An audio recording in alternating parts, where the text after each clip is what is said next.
খেলোয়াড়রা কথা বলবেন না, আপনারা চলে যান। রেফারি তারা বোঝাপড়া করবে। খেলোয়াড়রা দয়া করে আপনারা কথা বলবেন না, দয়া করে আপনারা পাশে যাবেন না, আপনারা পাশে যাবেন না। রেফারির সিদ্ধান্তকে সম্মান জানাবেন। পয়েন্ট, দয়া করে সিদ্ধান্তকে সম্মান জানাবেন।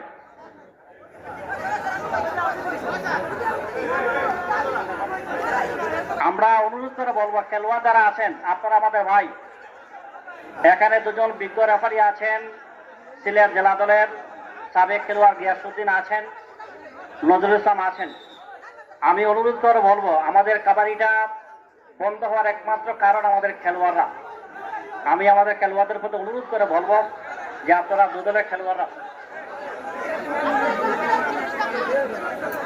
আমি অনুরোধ করে বলবো খেলোয়াড়রা যদি আপনারা আপিল করেন তাহলে আমাদের রেফারি বৃন্দ খেলা পরিচালনা করতে বিঘ্ন করবে। দয়া করে আপনারা আমাদের কাবাডিটাকে বাঁচান।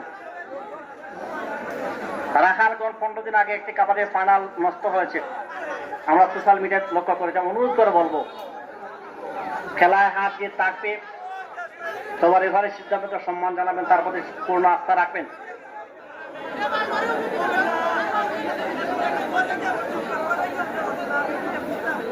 নতুন বাজারে উদ্বোধনী খেলায় যে অবস্থা, যখন তহিন তরফদার নামবে ঢাকার, বিমান ঘোষ নামবে বাহিনী, তখন কি হবে আমি এটাই ভাবছি।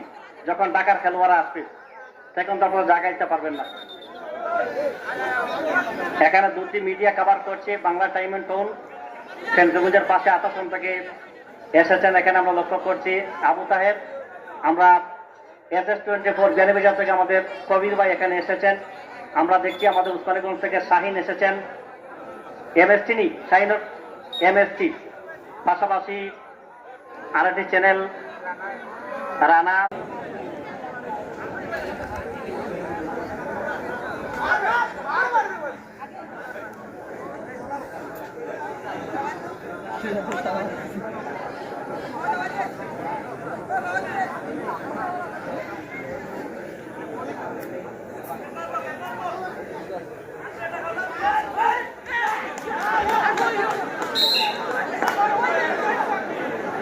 সবচেয়ে বড় কথা হলো যে খেলোয়াড়রা